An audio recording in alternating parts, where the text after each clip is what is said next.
Hello everyone, hope you're doing well. In this video we'll be ranking all 8 of the DLC bosses in Lies of P Overture. I'll be talking about how I took them down, some general tips and tricks, and talk a bit about the weapons that are also in this game.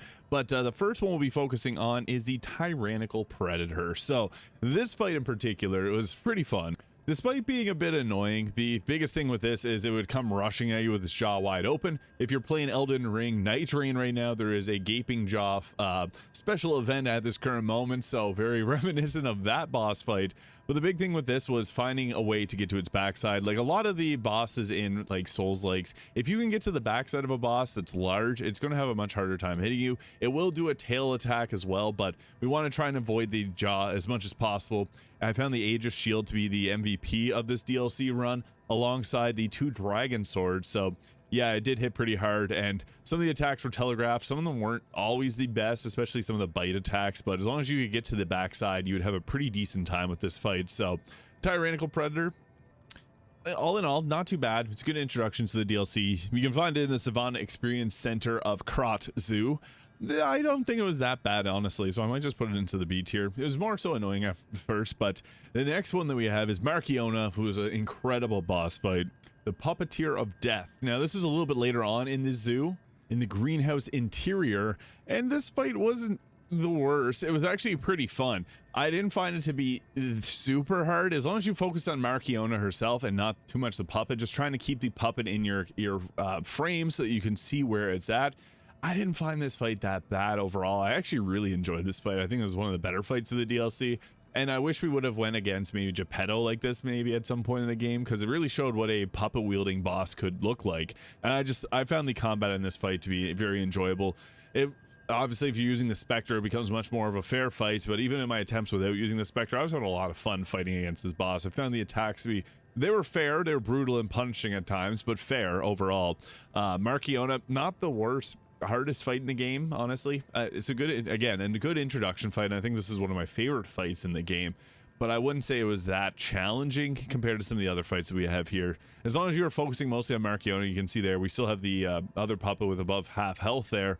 This wasn't the worst fight in the game, so I'd have to say probably around the A tier. As long as you were just focusing on Markiona, trying to keep the puppet in frame so you could see where everything was coming at, you wouldn't get too overwhelmed, and I thought it was enjoyable overall. And next we have Veronique, leader of the Sweepers, who this deserved to be a pretty tough fight. I actually think this is one of the harder fights in the game.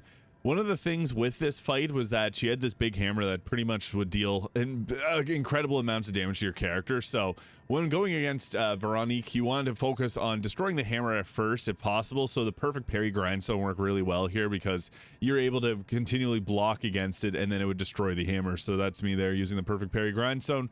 Just because a lot of her attacks, you had to dodge for the fire one there, but she would continually keep hitting and you can see the hammer glowing there. And over time, if she would continue to keep attacking you, eventually it would break the hammer and it wouldn't be that much of a threat, especially after that spinning attack there. She does one more attack here and then boom, broke the hammer. So you can see there, it reduced the damage that she did by quite a bit.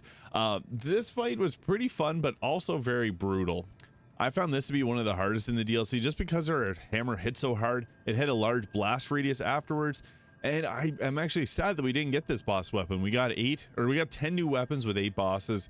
I would love to get a big hammer like this, especially a fire-based hammer. Maybe down the road they'll release this as a weapon, who knows, but I think that this fight was actually one of the more challenging ones. This took me a good number of attempts. Yeah, puppet string I found to be the best one to use against it. You can see there, you can pull her in, and that was how you get your attacks, but she would follow up with those spinning attacks all the time.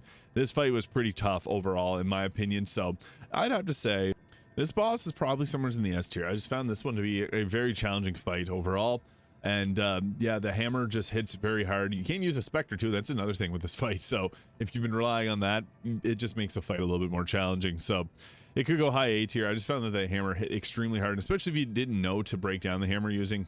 You could also just perfectly parry every single one of those attacks, but the perfect parry grindstone did make this a lot better. And next up, we have the Two-Faced Overseer, which was a cool little thing. You go talk to Alidoro before you go into this fight, and you get a little horn. You can use the horn to then summon Alidoro in for this fight. This had a ton of health. I think this might have been one of the more challenging fights, if not for Alidoro there. You can see I just used the horn, and then he comes crashing in through the window. It's cool because Alidoro uses the 2 dragon sword alongside the bow, and that was the 2 weapons that I used for this fight. And he does draw aggro, which makes this a little bit better. So yeah, this fight in general was quite challenging. I tried to do it without summoning Alidoro. It just has a ton of health. Some of the bosses do, you know, got a lot of health to them, so it helps if you got something to spread out the aggro, allow you to get your hits in. You can see there I'm just using the new bow that got added to the game. But his combos were very long and brutal. It continually kept going and going and going. Like, that's a whole combo right there, chasing you down the entire way through. So it was actually quite a challenging fight, I would have to say. If I didn't have Alidoro there, I do think it's meant to have Alidoro there, like as part of the, kind of the story. Just makes sense. And same thing with the final boss of this game. So yeah, Two-Face Overseer. I would probably say that this was probably the A to S tier. If you didn't use Alidoro, that's S tier for sure. It's probably the hardest one of the DLC if you didn't use Alidoro. But if you did, yeah, I'd probably put it somewhere around high A tier, somewhere's there. And unfortunately, my video actually got messed up for the Premetamorphic Green Hunter fight, so I'm replaying the DLC now to get back to this area. I didn't realize my video was corrupted. However, this fight, very similar if you remember the Green Monster, the Swamp from the base game. This is like the pre-version of it, basically. Or it's heavily implied to be. Just makes a lot of sense. This fight was kind of annoying, similar to the Green Monster, the Swamp, but with a worse camera. I just remember the camera angles for this fight was not the best.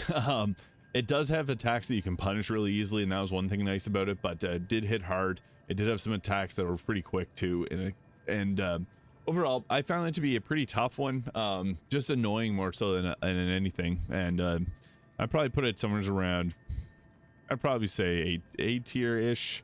Yeah, somewhere around there. Next we got Anguished, Guardian of the Runes. Now this was I guess their take on a dragon-like fight. That's what I got from it. It's large, it comes around, it's got the 4 legs, so you can go to its backside if you're able to and attack from there. It has a ton of health. It has crystals on its hand and its head that you had to break down. I found that using any type of fire worked really well. I liked the fire things you can put on the ground. Since it's large and usually stays in one area for a bit of time, you can place it down. It would take a lot of damage over time. The attack patterns were pretty well telegraphed. And into the second phase, when you start doing these large area of effect attacks, it did get a bit more challenging there, but overall, I didn't find this one to be the worst. It did take a few attempts to get comfortable with, but yeah, they did have a lot of moments where you could punish it. You just had to be mindful of its hands. I found this boss actually paid. You'd see I actually unhook the camera often, and that made this fight a whole lot easier. It did do a lot of beam attacks, but they're pretty easy to dodge and get away from. The big thing was the camera, but if you knew to unhook your camera, you were in for a much better time because the attacks were well telegraphed themselves.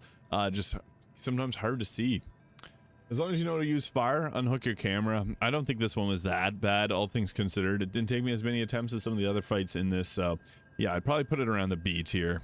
And next we got Lumacchio, Leader of the Bastards. This fight was pretty fun. Now, if you watch my Baldur's Gate 3 videos, this was voice acted by Astarion or Neil Newbin. Great job voice acting there. I actually found this fight to be pretty challenging. I love that he was the wielder of the etiquette weapon. I found that the hardest part about this was it has a small arena and his boss phase 3 is annoying. Now the thing with this is he was weak to acid damage, so that's one thing that you wanted to use against him. And then there's a point where he'll drink this potion once his health is down a bit. You get a free critical hit in, so that was actually nice because you can then go ahead and basically do the same amount of damage back. If you have the cluster grenades, that was good too because it basically would stun him there after he would get back up, and then you could get basically more than the amount of health that he healed back. So the Aegis Shield helped out a lot with this fight, and then later on as we get into the second phase, he was really quick, and I found the perfect parry grindstone worked well too because then you could just continually block and build up his stagger. He did have a very high posture, but you can still break it, so that makes this fight much better.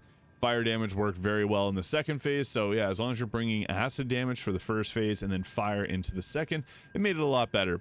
I still do think that this fight was one of the hardest in the game, so I actually would say that this is probably another S tier choice. It was fun though. I really did enjoy this boss fight. I thought it was very well done.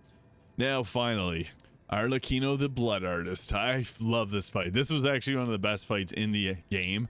It's cool too because you get Leah and then she has the Judgment Cut end attack literally from Devil May Cry. It got unique animations for when you do a critical hit against an enemy too, so that was really cool as well. This was a peak fight. I actually think this is the definition of Lies of Peak. So yeah, incredible fight. It was just a challenging one overall. I actually enjoyed it a lot too. I can't wait to do this fight again because it was just a blast to go through. Acid weapons again worked well. Into his second phase, he would do this attack here. We could literally just sprint and avoid all the skulls that he'd shoot down, but then he'd do a combo, and the combo was pretty crazy. So yeah, did a large area of effect attack afterwards, and then he'd rush after you and then continually do a bunch of attacks. This was incredible. Literally waterfall dance after all the previous attacks that he does. You can see there my health bar almost got depleted completely from that burst of attacks. This is a really fun fight, but I do have a video on how to take this down if you're struggling, because there is some tips and tricks that make it better. But yeah, this critical hit animation was super cool.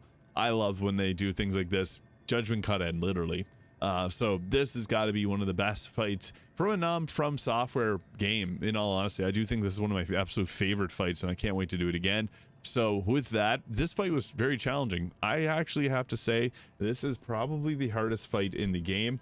So my Lies of P tier list: Arlecchino, the blood artist, the hardest. You see it right there. This has got to be one of the best boss fights again in a non-FromSoftware game. Veronique, leader of the sweepers as well, and Lumacchio, leader of the bastards. So obviously the two leaders are going to be pretty challenging. And this is actually Shadowheart's girlfriend from Baldur's Gate 3 as well. So two Baldur's Gate 3 characters voicing these. I thought that was really cool, and they're leaders of their respective parties. The Two-Face Overseer, pretty challenging. I think this could be S tier if you didn't use Alidoro, but it seems similar to summoning in Leia for Arlecchino, that you're meant to summon them in. So Markiona, really great fight as well. I really enjoyed that one overall. The Metamorphic Green Hunter, it was a tough fight, but just camera angles was the worst part about it.